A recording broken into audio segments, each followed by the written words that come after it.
بسم الله الرحمن الرحيم. الحمد لله والحمد مع الله. الحمد لله وكفى وسلام على عباده الذين اصطفى. اما بعد. اللہ رحمۃ اللہ علیہ فرما رہے ہیں، اللہ تبارک و تعالی محض اپنے فضل سے ہمیں اپنے دروازے پر لاتا ہے۔ اللہ تبارک و تعالی محض اپنے فضل سے ہمیں اپنے دروازے پر لاتا ہے۔ جو خلوص نیت کے ساتھ اس کے دروازے پر آتا ہے، پھر خالی ہاتھ اسے وہ بھی نہیں لوٹاتا۔ یہ الگ بات ہے کہ اس کا عطیہ ہر شخص کو محسوس نہ ہو۔ مزید دعا کیجیے اللہ تعالی ہمیں اپنی رحمت سے حصہ وافر عطا فرمائے۔ اس کی صورت یہی ہے کہ اس کی رحمت کو حاصل کرنے کے جو طریقے ہیں، اعتقادات، معاملات اور عبادات میں خود اس نے تجویز فرمائے ہیں، انہیں استعمال میں لایا جائے۔ اللہ تعالیٰ کے دروازے پر آنے سے طبیعت میں عجیب رنگ پیدا ہوتا ہے۔ آپ خود محسوس کرتے ہوں گے کہ پہلے آپ کن لوگوں کے ساتھ اٹھتے بیٹھتے تھے اور کن مجالس میں آپ کا آنا جانا تھا۔ جب سے خدا نے اپنے دروازے پر آنے کی توفیق بخشی ہے، تب سے کن لوگوں کے ساتھ آپ اٹھتے بیٹھتے ہیں اور کسی قسم کی مجلس میں آنے جانے کو جی چاہتا ہے۔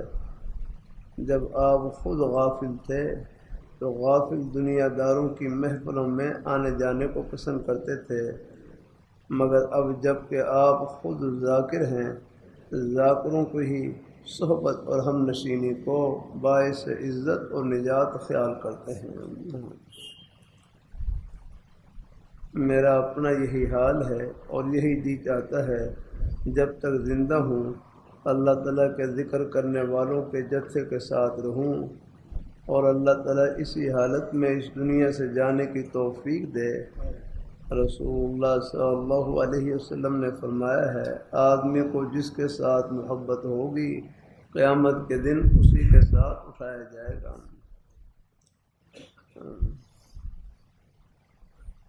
یہ تو تمہید تھی۔ آج جو کچھ عرض کرنا چاہتا ہوں وہ ہے الحب للہ اور الحب مع اللہ۔ محبت کی دو قسمیں ہیں، ایک ہے الحب للہ، اس پر میں پہلے بعض اوقات روشنی ڈال چکا ہوں، یعنی مومن کی اصلی اور حقیقی محبت تو اللہ تعالیٰ کی ذات سے ہی ہے، لیکن اس کے علاوہ بھی جس کسی سے محبت یا نفرت کا تعلق ہوگا وہ بھی اللہ تعالیٰ کی رضا کے لیے ہوگا۔ چنانچہ ایک حدیث شریف میں رسول اللہ صلی اللہ علیہ وسلم نے ارشاد فرمایا، من احب للہ وابغض للہ واعطى للہ ومنع للہ فقد استکمل الایمان۔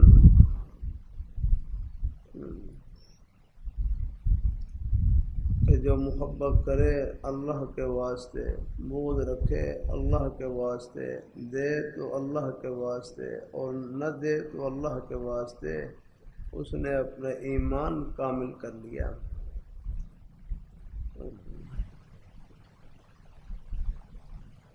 مثلا ایک بھائی نماز روزے کا پابند نہیں ہے، سمجھانے والوں کی ایک نہیں سنتا،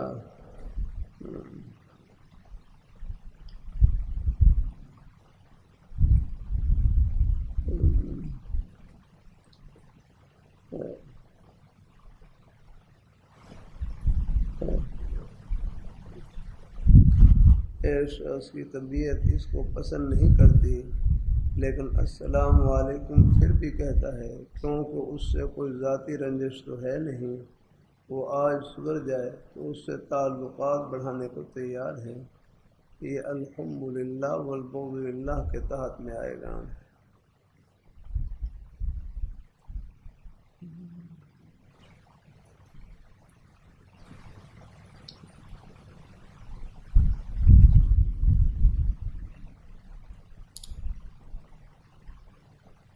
رحمۃ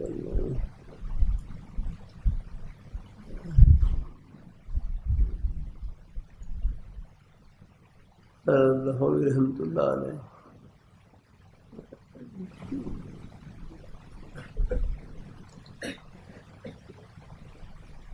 ایک حدیث شریف سے مفہوم اخذ کر رہے ہیں کہ الحم فی اللہ والبغض فی اللہ، محبت ہو تو اللہ ہی کے لیے، بغض ہو تو اللہ ہی کے لیے۔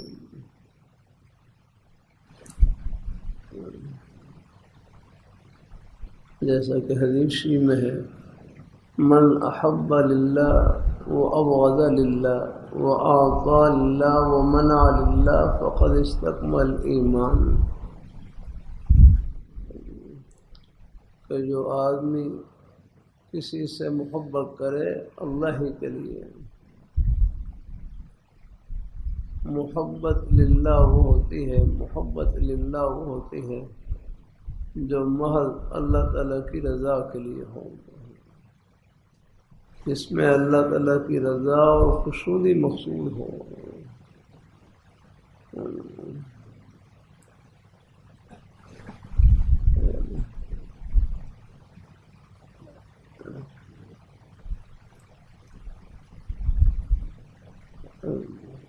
محبت للہ وہ ہوتی ہے جب محض اللہ تعالیٰ کی رضا کے لیے ہو، اللہ تعالیٰ کی رضا اور خوشنودی مقصود ہو جاتا ہے۔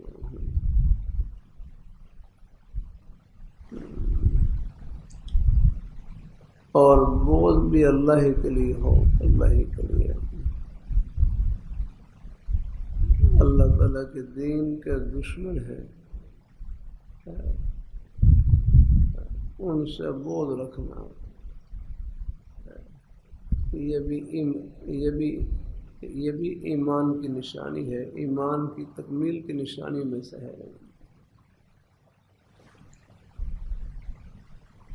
اللہ تعالیٰ اپنی مہربانی فرمائے، وہ آتا للہ، کسی کو کچھ دیں وہ بھی اللہ ہی کے لیے، اور کسی سے کچھ روکیں وہ بھی اللہ ہی کے لیے۔ فقد استکمل ایمان، بس اس نے اپنے ایمان کو کامل اور مکمل کر لیا ہے، کہ جس میں یہ چار صفتیں پائی جائیں، محبت بھی اللہ ہی کے لیے، بغض بھی اللہ ہی کے لیے، دینا بھی اللہ ہی کے لیے، اور روکنا بھی اللہ ہی کے لیے۔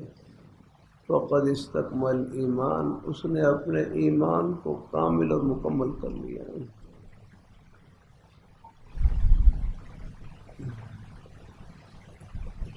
اللہ اپنی بارگاہ مقبول فرمائے، اللہ اپنی بارگاہ مقبول فرمائے۔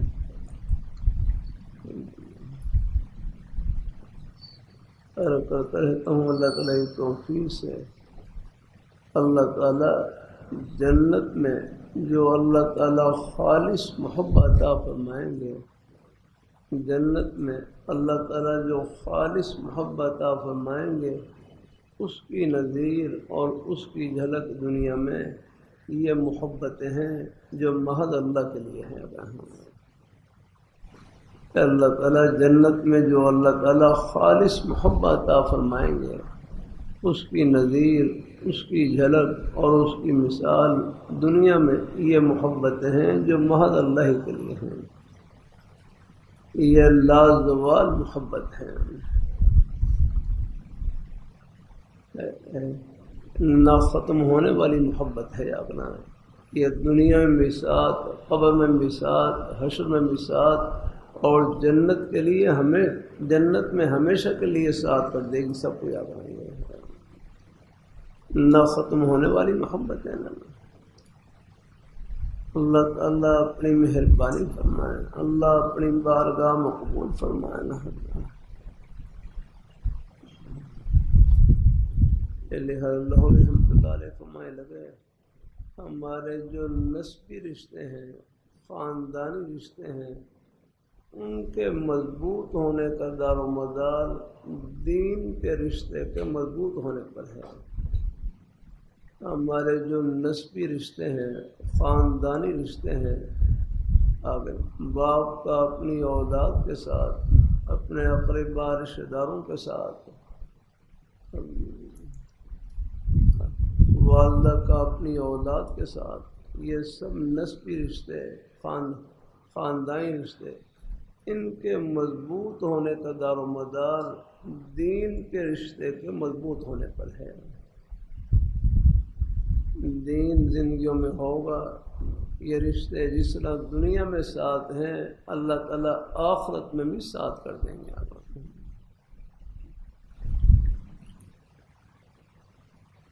ہمارے والد صاحب رحمۃ اللہ علیہ، ہم بچپن میں پوچھتے کہ ابا جی جس طرح ہم دنیا میں اکٹھے رہ رہے ہیں آخرت میں بھی اکٹھے ہو سکیں گے؟ جس طرح ہم دنیا میں اکٹھے رہ رہے ہیں آخرت میں بھی ہم اکٹھے ہو سکیں گے؟ بچوں کی خواہش ہوتی ہے کہ ہم اپنے والدین کے پاس رہیں، ان کے ساتھ رہیں۔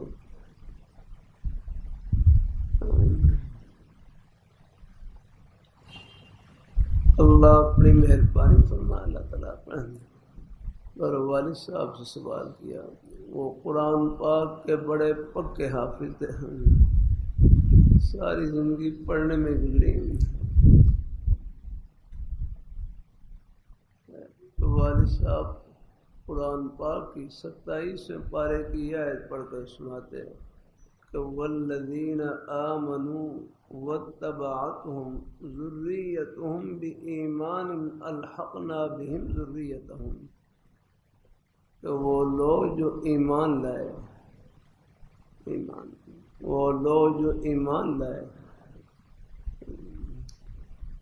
والذین آمنوا، وہ لوگ جو ایمان لائے، واتبعتهم ذریتهم بإیمان، ان کی اولاد نے ایمان کے ساتھ اپنے والدین کی پیروی کی، ان کے نقش قدم پر چلے جاتے ہیں۔ الحقنا بہم ذریتہم، فرمائے ایمان کی برکت سے آخرت کی خوشیوں میں سب کو ملا دیں گے اور اکٹھا کر دیں گے۔ آپ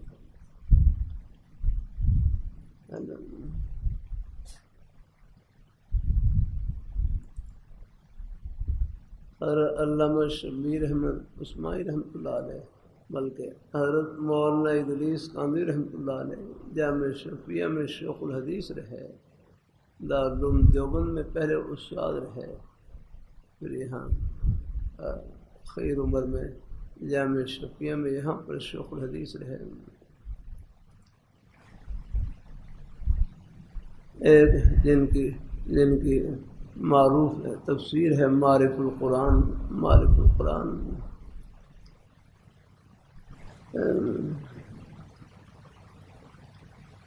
تو حضرت مولانا ادریس کاندھی رحمۃ اللہ علیہ نے اپنے استاد حضرت علامہ شبیر احمد عثمانی رحمۃ اللہ علیہ، یہ بڑی ہستی تھی، آپ کو معلوم ہوگا کہ قائد اعظم محمد علی جناح مرحوم نے یہاں یہ مغربی پاکستان ہے، یہاں پر جھنڈا حضرت مولانا شبیر احمد عثمانی رحمۃ اللہ علیہ ان کے ہاتھ سے پاکستان کا جھنڈا لگایا جاتا ہے، اور مشرقی پاکستان یعنی بنگال میں وہاں پر حضرت مولانا ظفر احمد عثمانی رحمہ اللہ تعالی، جو حضرت حکیم اور امت حضرت خان رحمۃ اللہ علیہ کے بھانجے تھے، ان سے وہاں پر مشرقی پاکستان میں بنگال میں ان سے جھنڈا لگوایا جاتا۔ وہ بھی سمجھتے تھے، فرمائے کیوں کہ ہمارے اکابر حضرات کی تائید سے پھر عوام کا رخ بدلا جانا، ذہن بدلا جانا۔ اللہ تعالیٰ اپنی مہربانی فرمائے تو حضرت مولانا شبیر عثمانی رحمۃ اللہ علیہ حدیث شریف یہ کتاب ہے مسلم شریف، اس کی شرح لکھی انہوں نے، بڑے فتح الملہم کے نام سے حضرت علامہ شبیر عثمانی رحمۃ اللہ علیہ نے شرح لکھی ہے۔ اللہ تعالیٰ قبول فرمائے۔ تو حضرت مولانا ادریس کاملی رحمۃ اللہ علیہ ان کے شاگرد تھے، حضرت علامہ شبیر عثمانی رحمۃ اللہ علیہ کے شاگرد۔ تو ایک مرتبہ اپنے استادوں سے پوچھنے لگے حضرت مولانا ادریس کاملی رحمۃ اللہ علیہ کہ جو قرآن پاک کی آیت ہے ابھی جو میں نے پڑھ کے سنائی، والذین آمنوا واتبعتهم ذریتهم بایمان الحقنا بهم، وہ لوگ جو ایمان لائے اور ان کی اولاد نے ایمان کے ساتھ ان کی پیروی کی، ذریت کا معنی اولاد ہے۔ تو حضرت مولانا ادریس کاملی رحمۃ اللہ علیہ اپنے استاد علامہ شبیر عثمانی رحمۃ اللہ علیہ سے پوچھنے لگے کہ یہاں ذریت سے مراد کون سی اولاد ہے؟ ذریت سے مراد کون سی اولاد ہے؟ اس سے مراد نسبی اولاد ہے، نسبی اولاد ہے یا روحانی اولاد بھی اس میں داخل ہے؟ کہ یہاں ذریت سے مراد نسبی اولاد ہے یا روحانی اولاد بھی اس میں داخل ہے؟ تو ہر علامہ شبیر عثمانی رحمۃ اللہ فرمانے لگے مولوی صاحب جب اللہ میاں نے قید نہیں لگائی تو تم کیوں لگاتے ہو؟ جب اللہ میاں نے قید نہیں لگائی تم کیوں لگاتے ہو؟ فرمایا اس میں نسبی اولاد بھی داخل ہے اور روحانی اولاد بھی داخل ہے۔ بس اللہ خاتمہ ایمان کا فرما دے، پھر والدین اپنی اولاد کے ساتھ، اساتذہ اپنے شاگردوں کے ساتھ، شیوخ اپنے مریدین کے ساتھ، اللہ تعالیٰ سب کو اللہ ایمان کی برکت سے جنت کی ٹھنڈی ہواؤں میں سب کو اکٹھا فرما دیں گے انشاءاللہ۔ ہاں تو اللہ تعالیٰ قبول فرمائے، اللہ اپنی بارگاہ میں پھر کر دوں آپ کی دولت گھر میں نہیں سینے میں ہے، یہ ایمان ہے نا اللہ کی بڑی نعمت ہے۔ اللہ اپنی عرض کرتا رہتا ہوں روس امریکہ کے صدر اگر ان کے سینے میں ایمان نہیں ہے اور ایمان پر خاتمہ نہ ہو، یہ آگے اللہ تعالیٰ کو معلوم ہے۔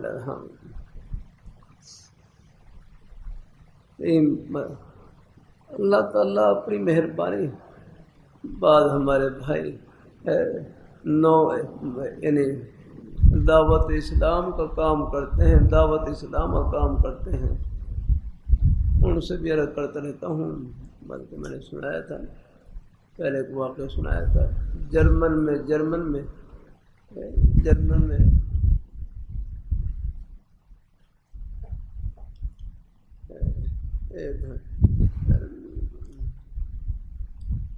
ایک مسلمان نے ایک عیسائی عورت سے شادی کر لی،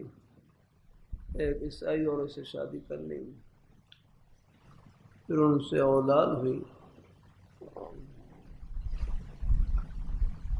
اللہ تعالیٰ اپنی مہربانی فرمائے، اصل ایمان کی فکر رکھا کرے۔ ہاں ایک عیسائی عورت سے شادی کر لی اور ان سے اولاد بھی ہو گئی، اولاد بڑی ہوئی۔ یہ جب مسلمان تو تھے لیکن زیادہ اپنے مذہب کے بارے میں زیادہ معلومات اور زیادہ اتنی واقفی نہیں تھی، ایک سیدھے سادے سے مسلمان یاد کرنا۔ اور جو عیسائی عورت تھی وہ کچھ اس کو اپنے مذہب کے بارے میں معلومات تھی۔ اب بچے بڑے ہو رہے تو وہ بچوں کو وہ اپنی طرف لے جانے کی کوشش کر رہی تھی، اپنے مذہب کی طرف، اور یہ بیچارے بالکل سیدھے سادے مسلمان۔ اب یہ پریشان ہوئے کہ بچے تو میرے ہاتھ سے نکلے جا رہے ہیں۔ بھائی ہر جگہ ہوشیاری کام نہیں آتی، اپنے بڑوں کے سائے کی بڑی ضرورت ہوتی ہے یاد۔ ہاں یاد ہے یہ انگریز کے زمانے میں یہ انگریز ان کے پادری وغیرہ وہ عیسائی کی تبلیغ کرتے رہتے تھے۔ ایک پادری ایک مسلمان کے پیچھے لگ گیا اور ان کو اپنے وہ ثابت ڈال لگا رہا۔ ایک دن وہ مسلمان کی زبان سے نکل گیا کہ میرا حضرت گنگوئی رحمۃ اللہ علیہ، حضرت مولانا رشید گنگوئی رحمۃ اللہ علیہ، ان سے محبت کا تعلق ہے، ان سے میرا تعلق ہے۔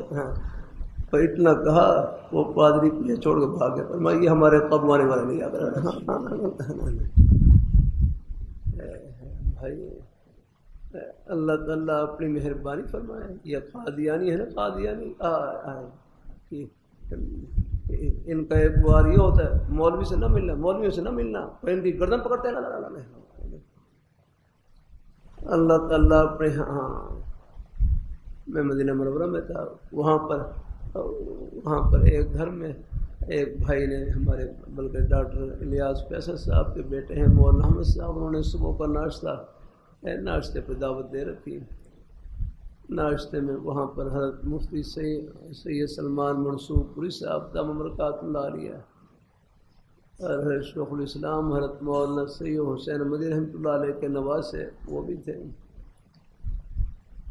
تو فرمانے لگے مولانا محمد اسماعیل کٹکی رحمہ اللہ تعالی ہندوستان کے مشہور مناظر تھے،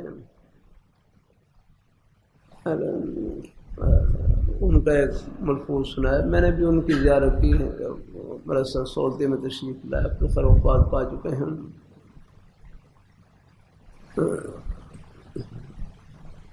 وہ فرمائے لگے جو قادیانی ہے نا، قادیانی ان کی مثال کچھوے کی طرح ہیں، کچھوے کی طرح ہیں۔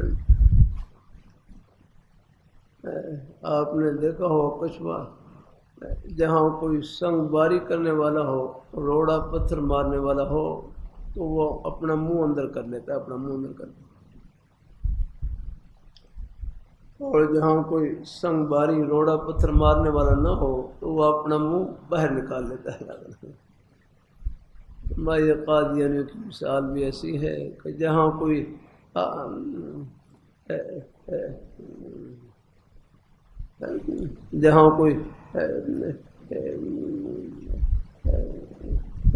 ان کی گردن پکڑنے والا ہو، ان کے جو غلط عقائد ہیں، نظریات ہیں، جو ان سے واقف ہوں، جو ان کی چالوں سے واقف ہوں، وہاں یہ بلوں میں گھس جاتے ہیں۔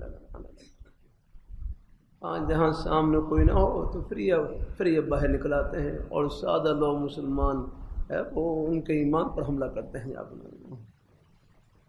جو ان سے بائی کاٹر کہا جاتا ہے آگے، وہ اس لیے کہ وہ بھی آپ کے ایمان کی حفاظت کے لیے، ہاں ان کے پلے کچھ نہیں سوائے دجل اور فریب اور دھوکے کے یاد آنا۔ اللہ تعالیٰ اپنی مہربانی فرمایا۔ کل میں ناروال میں تھا، ناروال میں وہاں پر وکلا جمع، وہاں وکلا بار میں، وہاں اللہ تعالیٰ اپنی مہربانی فرمائے، اللہ تعالیٰ اپنی مہربانی فرمائے۔ وہاں بھی اللہ تعالیٰ تو سر کر رہا تھا میں کہ حضور صلی اللہ علیہ وسلم کی ختم نبوت کا عقیدہ، اس کی چوکیداری آپ صلی اللہ علیہ وسلم کے مبارک زمانے سے چلی آ رہی ہے۔ میں نے وہ یمامہ کا میدان بھی دیکھا ہے اللہ تعالیٰ کی توفیق سے، جہاں آج سے 1400 سال پہلے صحابہ کرام نے اللہ پاک کے پیارے حبیب صلی اللہ علیہ وآلہ وسلم، آپ کے ناموس، آپ کی عظمت، عقیدہ ختم نبوت کے تحفظ کے لیے قربانی دیتے ہوئے 1200 صحابہ کرام نے جام شہادت نوش کیا۔ جا رہا حضور کی ختم نبوت کا عقیدہ ایسا ہے، سر دھڑ کی بازی لا کر صحابہ کرام نے اس مبارک عقیدے کا تحفظ کیا۔ اب بھی آپ دیکھ لیں حضور کے پروانے دیوانوں سے یہ بھری پڑی ہے۔ ہاں یہ کائنات اللہ تعالیٰ ان کا دجل ہے، فریب یا اللہ تعالیٰ اپنی مہربانی فرمائے، اللہ تعالیٰ اپنی مہربانی فرمائے۔ ہاں اللہ اپنی بارگاہ مقبول فرمائے۔ ہاں یہاں یہ مال روڈ کے اوپر 10,000 مسلمانوں نے قربانی دی ہے۔ یاد رہا کہتے ہیں یمامہ کے میدان کے بعد حضور کی ختم نبوت کے تحفظ کے لیے جو سب سے بڑی قربانی لگی ہے وہ لاہور میں اور مال روڈ کے اوپر لگی ہے۔ اللہ تعالیٰ اپنی مہربانی فرمایا، اللہ تعالیٰ اپنی بارگاہ مقبول فرمایا۔ اب بھی آپ دیکھ رہے تھے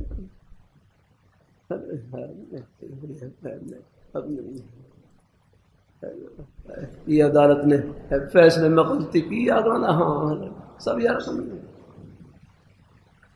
اللہ اللہ تعالیٰ اپنی حفاظت میں رکھے. اللہ کرے وہ اجمالی فیصلہ تو انہوں نے خیر دے دیا. دعا کریں کہ اللہ ان کو توفیق دے. تفصیلی فیصلہ بھی ہے وہ بھی جاری کریں. کیوں چھپا کر رکھا ہوا ہے؟ ظاہر کریں کیوں شبہات میں ڈالتے ہیں؟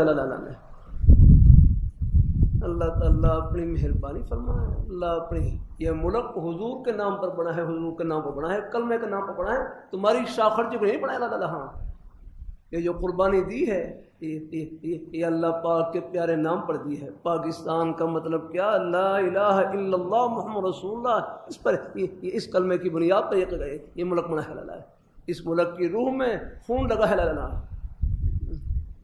کتنی بیٹیاں ہیں بیٹیاں جن کی عصمتیں پامال ہوئی. اللہ مجھے بتلا رہے تھے اب بھی یار 25,000 بیٹیاں اب بھی سکھوں میں قبضے میں ہیں. یہ ملک ویسے نہیں بنا رہا. اللہ تعالیٰ تمہاری عیاشوں بھی نہیں بنا ہے. اللہ تعالیٰ اپنی مہربانی فرمائے. اللہ اپنی بارگاہ مقبول فرمائے. اللہ یہ ملک کی چیز یہ ملک کی امانت ہے ہمارے پاس. اللہ ہمارے حرم مفتی رفیع عثمانی صاحب رحمۃ اللہ فرماتے اس ملک کا سب سے بڑا مسئلہ بددیانتی کا مسئلہ ہے. بددیانتی کا مسئلہ ہے. ملک کی ایک ایک چیز ہمارے پاس امانت ہے. اللہ تعالیٰ اللہ تعالیٰ اپنی مہربانی. مدرسہ ہے یہ بھی امانت ہے ہمارے پاس ہے. اللہ تعالیٰ اپنی مہربانی. اور عمر ابن عبدالعزیز رحمہ اللہ تعالیٰ میں نے کیا نا ایسے ایسے لوگ بھی گزرے ہیں یاد میں. اور عمر ابن عبدالعزیز رحمہ اللہ تعالیٰ سن 61 ہجری کی پیدائش, یعنی حضور صلی اللہ علیہ وسلم آپ کے دنیا سے پردہ فرمانے کے بعد 51 سال کے بعد ان کی پیدائش ہوئی. یہ تابعین میں سے ہیں. اور 16 سال کی عمر میں مدینہ منورہ کے گورنر بنے. اور 99 ہجری میں ولید ابن عبد الملک کی وفات کے بعد یہ خلیفہ بنے. تقریباً 2.5 سال ان کی خلافت کا زمانہ ہے. لیکن اپنے خلافت کے زمانے میں سلطنت کے امور اتنے بہترین اور عمدہ طریقے سے انجام دیے کہ ہر عمر فاروق رضی اللہ تعالیٰ عنہ ان کے دور کی یاد تازہ کر دیا. اللہ اپنی مہربانی فرمائے. اللہ اپنی مہربانی. اپنے سرکاری عمال کو حکم جاری کر رکھا تھا کہ سرکاری کاغذ میں لکھیں. سرکاری کاغذ میں اگر لکھیں تو چھوٹے خط میں لکھیں تاکہ سرکاری کاغذ کم سے کم استعمال ہو جائے. اللہ تعالیٰ اپنی مہربانی فرمائے. اللہ سرکار کی چیزیں بھی ہمارے پاس امانت ہوتی ہیں یاد رہا. اور میں جانتا ہوں الحمدللہ اپنے نیک بھائیوں کو, نیک حضرات کو جنہوں نے اپنے دفتر میں, دکان میں, اپنے روزی کے بہانوں میں جنت کی راہ اپنا رکھی ہے. نیک افسران ہیں ہر جگہ ہیں. کیا بات سے بات کروں پڑ جاتی ہے. گھڑی بھی تیز ہے, کیا کروں, سفر بھی لگے ہوئے ہیں. بھائی فاروق صاحب روز سفر رات ناروال سیالکوٹ میں ابھی سرگودا پہنچ رہے ہیں. اسی تو آپ کے جمعے کے لیے آتا ہوں بڑی مشکل سے, لیکن میں کوشش کرتا ہوں جمعے پہنچنے کی جیسے بھی ہے الحمدللہ. لیکن لوگوں میں اللہ نے اپنے بزرگوں میں بھائیوں میں دین کی بڑی محبت رکھی ہے, پیاس رکھی ہے. اللہ یہ دین کی باتیں کوئی معلومات کی نیت سے نہ سنا کریں. اللہ مجھے بھی عمل کی نیت سے کہنے کی توفیق نصیب فرمائے. ہم اپنی حیثیتوں کو پہچانیں. یہ گھر نہیں ہے راہ گزرے. لاہور گھر نہیں راہ گزر. وہ تو ہے لاہور رحمۃ اللہ علیہ کتنا پیارا جملہ فرمائے لگے, ہم دنیا میں رہنے کے لیے نہیں اللہ میاں کو خوش کرنے کے لیے آئے. یہ ہے غرض ہماری آقا اور کر رہے ہیں. کوئی ہو جائے کوئی بھول, تو اللہ میاں سے توبہ اور استغفار کرتے رہے الحمدللہ۔ ہاں اللہ تعالیٰ اپنی مہربانی فرمائے، آپ اپنی دکان کو جنت کی دکان، اپنے دفتر کو جنت کا دفتر، اپنی کھیتی باڑی کو جنت کی کھیتی باڑی، اپنی ملازمت کو آخرت کی ملازمت۔ ہاں باقی دیکھو لہوی رحمۃ اللہ علیہ کتنا پیارا جملہ، نیک بننے کا مطلب یہ نہیں کہ تکالیف نہیں آئیں گی، نیک بننے کا مطلب یہ نہیں تکالیف نہیں آئیں گی، اللہ تعالیٰ کے نیک بندوں پر بھی تکالیف آتی ہیں، لیکن وہ تکالیف درجات کی بلندی کے لیے ہوتی ہیں، اللہ تعالیٰ اپنے قریب کرنے کے لیے لاتے نا۔ ہاں بس یاد رکھنا ایمان کے ساتھ جو تکلیف ہے، ایمان کے بس اللہ ایمان دل میں رکھے، ایمان کے ساتھ جو تکلیف ہے وہ نفع سے خالی نہیں۔ آپ جیسے نیک حضرات پر تکلیف ہو انشاءاللہ وہ درجات کی بلندی کے لیے ہے، کوئی ہم جیسے گنہگاروں پر آ جائے اللہ اس تکلیف کو کفارہ سیئات بنا دے، گناہوں سے پاک اور صاف کر کے بنا دے۔ ہاں اللہ تعالیٰ اپنی مہربانی فرمائے، اس لیے میرے حرف فرمانے لگے مومن کا کوئی حال نفع سے خالی نہیں، طبیعت کے موافق حال اللہ تعالیٰ کی اس نعمت کا شکر ادا کریں، کوئی خلاف حال آ جائے صبر، بس صبر اور شکر دونوں جنت کے راستے ہیں، رب کا در نہیں چھوڑنا چاہے ٹکڑے کھا لینا۔ اللہ تعالیٰ قبول فرمائے، آمین آمین، وآخر دعوانا الحمدللہ۔